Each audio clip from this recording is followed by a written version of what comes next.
Hürmetli халқым, мен ұсыныспен шығып жатырмын. Яғни, Қарақалпақстанда массажный кабинет ашып қойған массажистлердің саны көп.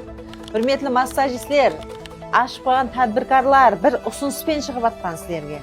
Сол ораза айында кім сауап қылуды қалайды?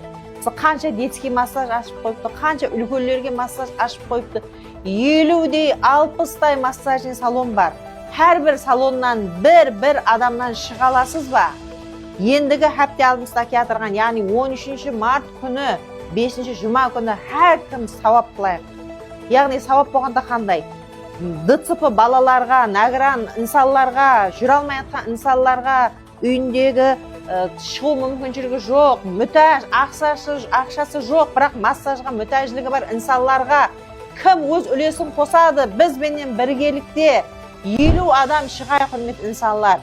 Яғни емшілерден қазір ұсыныстар түсіп тұрды. Награлардың алдына барып бір күнге, бір жұма күнге, бір күніңізді бағышлан, қолдан келетін инсаллар, қолдан келеді ғой әмемізге. Демек, телефон номерін төменге қалдырып кетемен. Ендігі жұма күнге сауап істейік. Сауап, құрметті инсаллар, әрбір салоннан бір адамнан шығың, 50 адам болып барып біргелікте істейік. Өз үлесімізді қосайық. Өз қызметіміз қолымыздан келетін қызметті аямайық инсаллар. Сауап әммеге жарасады. Сауап қылайық ораза айында. Әммеңізден жауап күтемен.